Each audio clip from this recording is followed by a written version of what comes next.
Welcome back to another piece of our wonderful MGT video content. Today we will be interviewing the fantasy football lord himself. We are honored to have him on today, and we're interested to see what kind of takes he has. How are you doing today, man?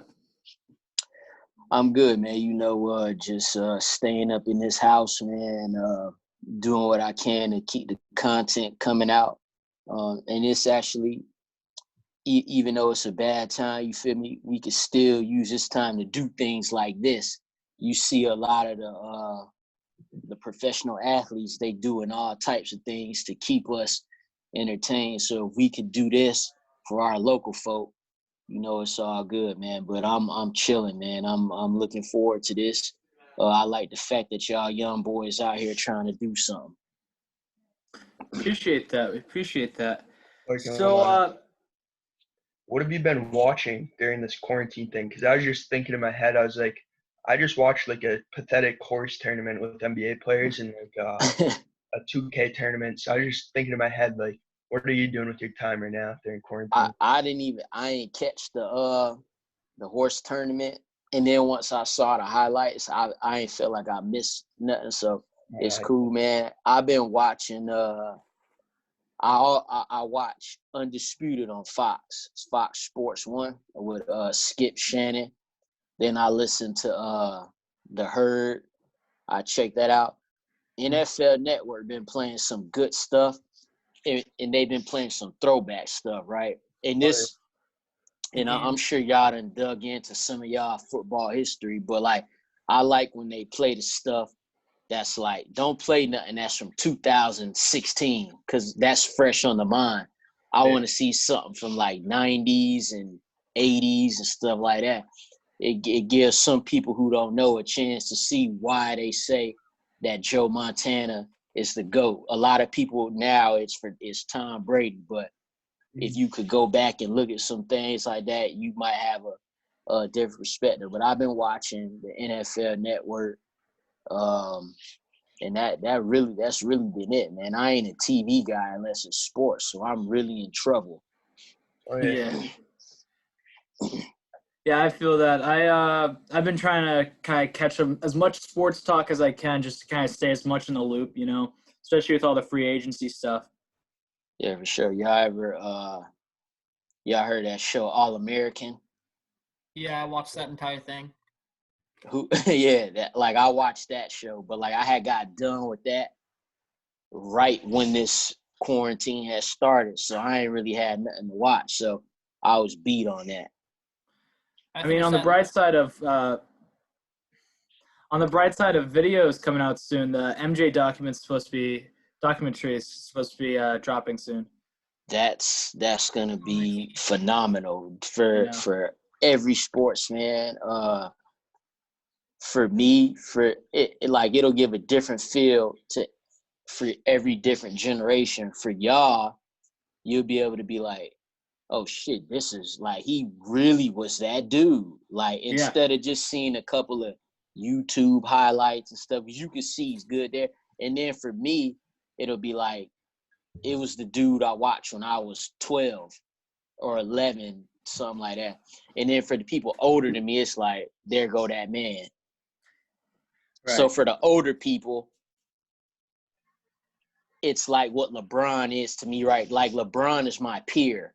So I will remember that fully when they do his documentary. Do y'all feel like LeBron is the GOAT right now? I don't.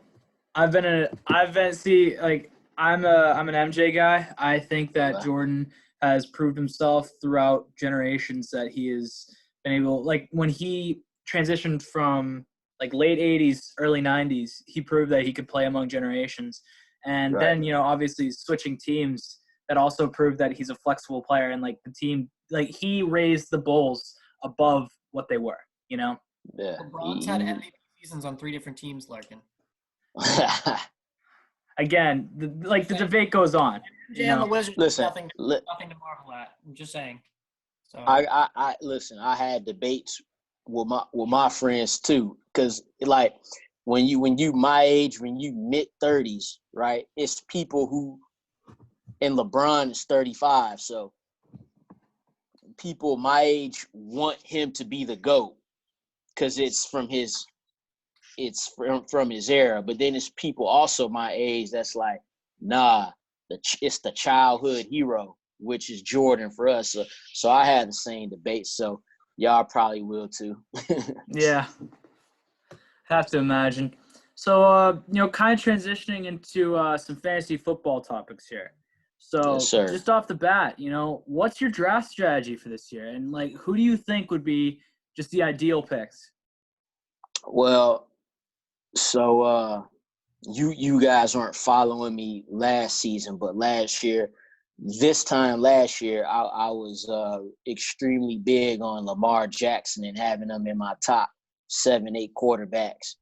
So I literally told everybody I'm going to wait a very long time to draft him, and then he'll be on every team that worked out. So that was last year. I was more so wanting to wait for a quarterback. This year, I wouldn't mind having him with a guy like him or Mahomes within my first 3 picks. But the first 2 picks, I would like, depending on where I'm at, but more than likely, I'm probably going to have 2 running backs off the bat, because while there's a lot of good running back production out there, it's not many guys who's getting the full workload. It's not a lot of those guys out there. So if I could get 2 of those guys off the rip, I feel like a good starting receiver, you could get that in the middle rounds this year. Like, just to name a guy off the top of my head who I think is going to go over 1,000 yards is Marquise Hollywood Brown for the Baltimore Ravens. Like, you could get him after round 6, 7, he start coming up in that round 8 range, So if I had to draft today, I would probably go running back, and pray that I could get Lamar Jackson in the 3rd round. When it comes to getting quarterbacks, I don't think there's no right or wrong way to do it. But if you do go early, he better be like clocking numbers every single week. Oh, yeah, I agree. Personally, I had like the same strategy almost. Like, I go running back heavy at the beginning. I love Marquise Brown as well this year. He's just another guy. I think he's going to be breakout. I think he has potential to be like top 5 receiver in the league someday. And then Josh Jacobs is another guy that I'm targeting. What are your thoughts on Josh Jacobs this year? I actually think Josh Jacobs will end up being a Logan went bye-bye for a minute.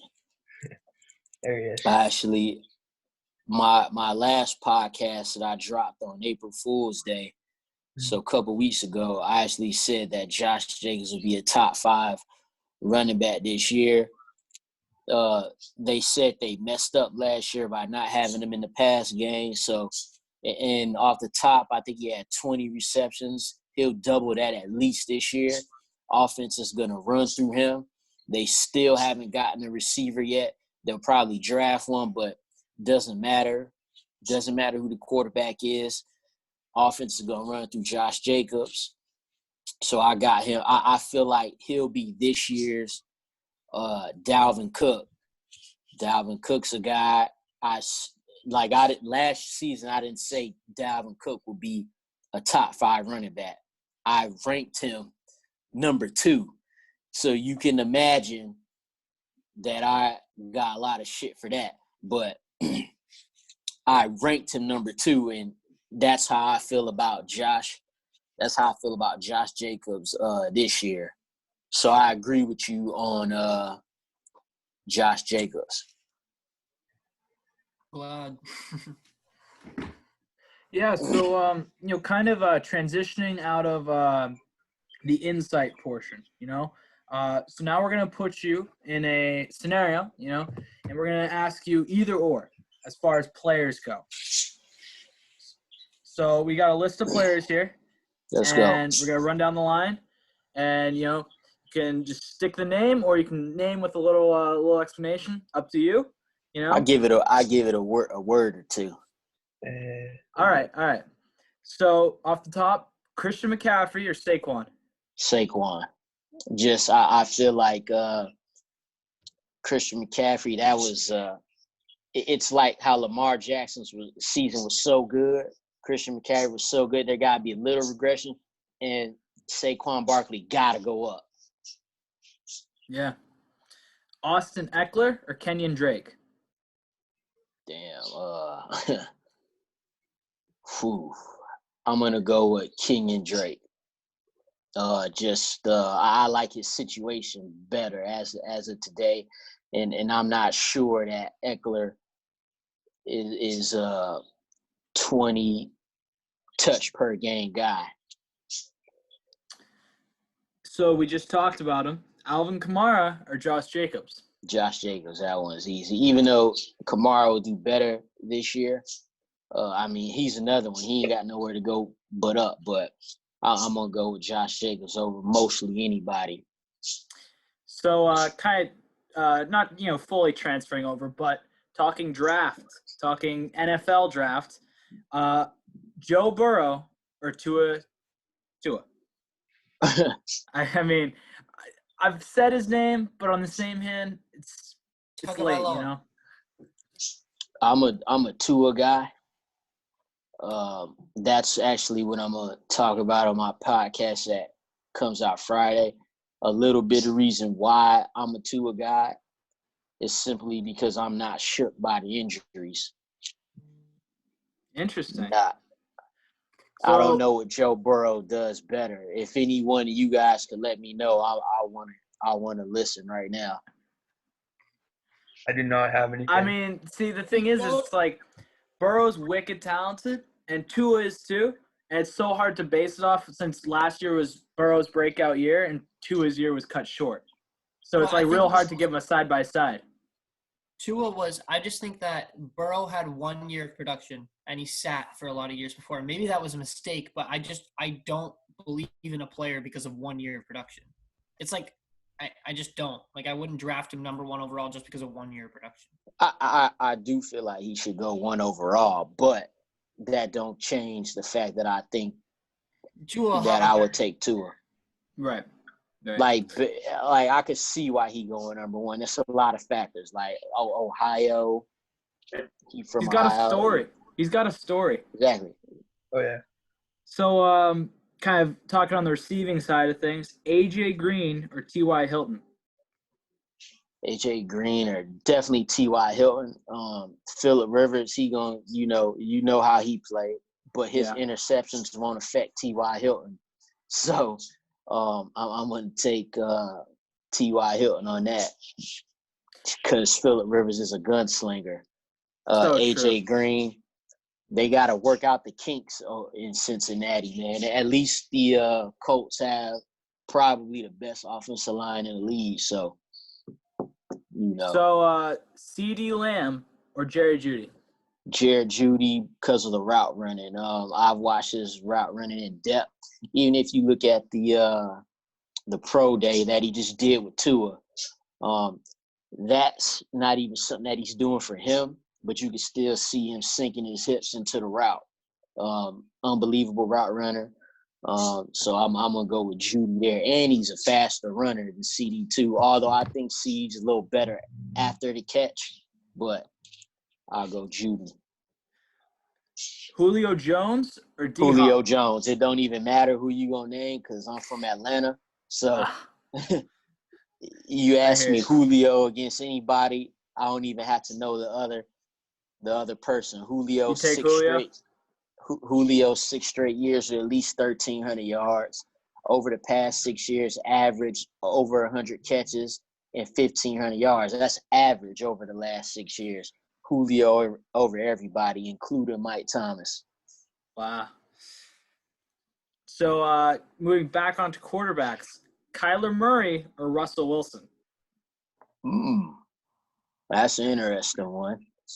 Because I know a lot of us are expecting like that big year 2 jump out of Kyler, something like what Lamar did, right? Something like what Mahomes did in his second season.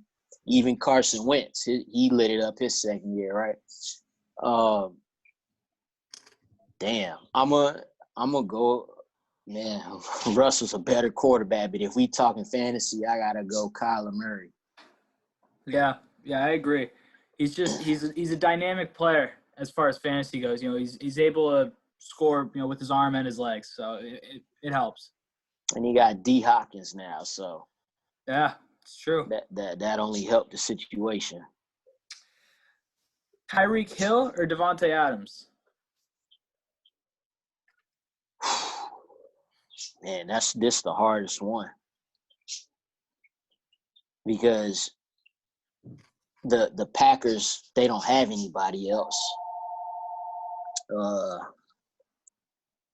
I'm gonna go with Devontae Adams, especially if it's PPR. Yeah, he should see another 160 targets. Yeah, I agree with you. But that man, that's if you ask me that tomorrow, I might change my answer. Well, yeah, I mean, Tyreek Hill, I think the thing about the Chiefs is, like, Tyreek Hill and Pat Mahomes, they work so well together. But I think I'd also have to go with Devontae there because Mahomes has options. Right. It's games where Tyreek just get taken out of the game. Literally. It doesn't matter. He'll have like 2 receptions for 61 yards, which is still good with no TDs, but it's still – like, you need a consistent production. Right. And I feel like Devontae Adams will probably give you that more often than not.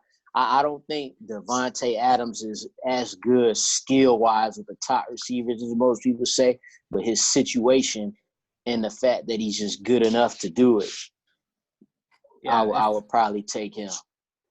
And our final pair up here, Clyde Edwards-Helaire or J.K. Dobbins? I'm gonna say J.K. Dobbins. Although my favorite rookie running back right now is Cam Akers, but I would go J.K. Dobbins over Clyde Edwards. Hilarious. No, he looked at. I watched him every game this past season, but when they played against Clemson, right?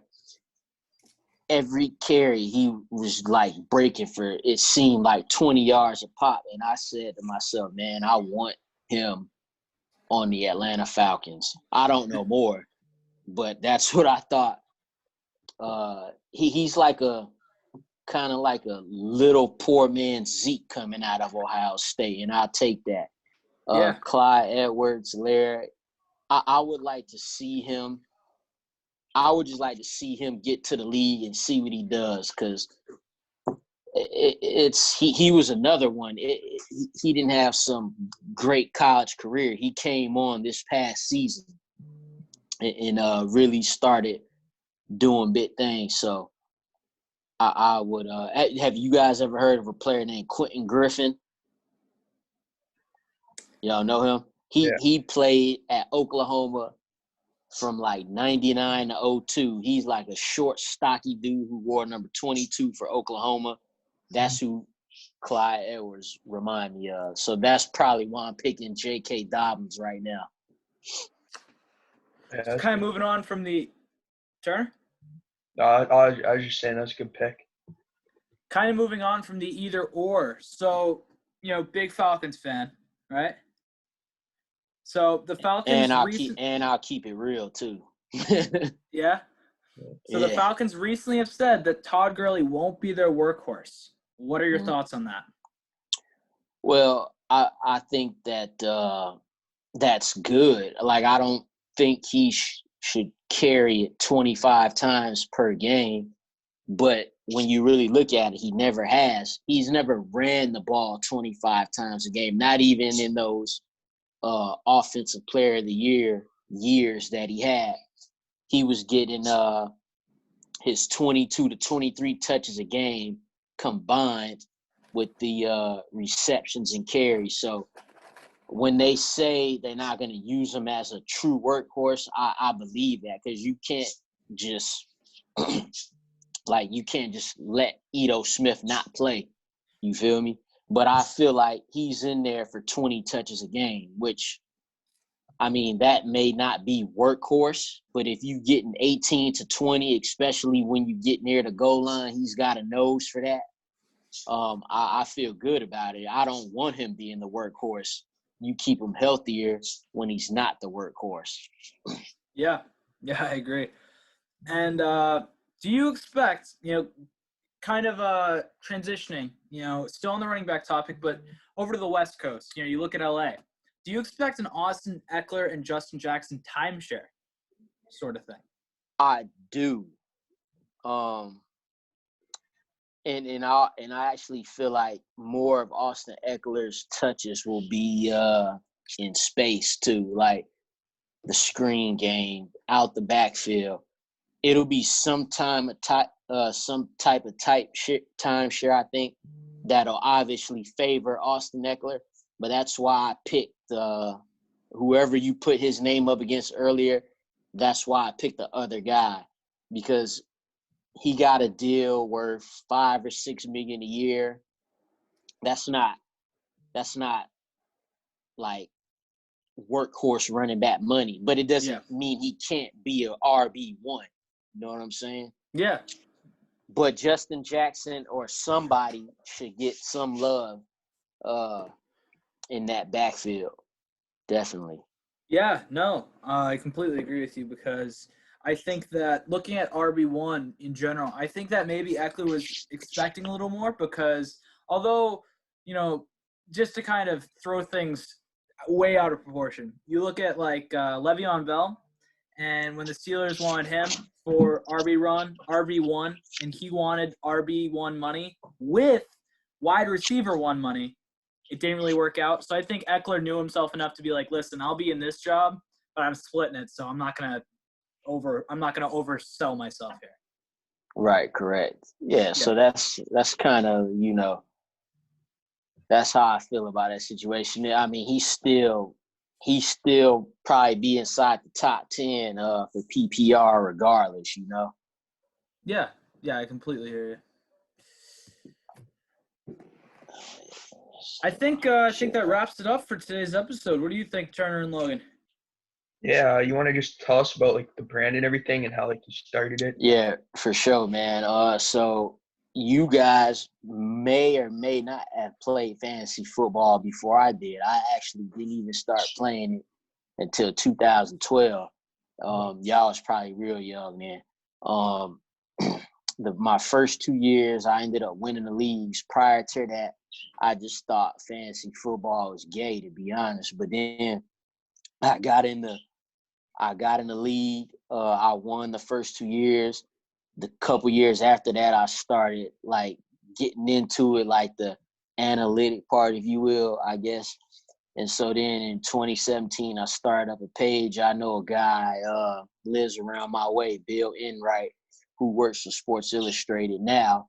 He kind of helped me out in the beginning, told me some things I should do, make videos and this, that, and the third. I eventually started a podcast. So now we here.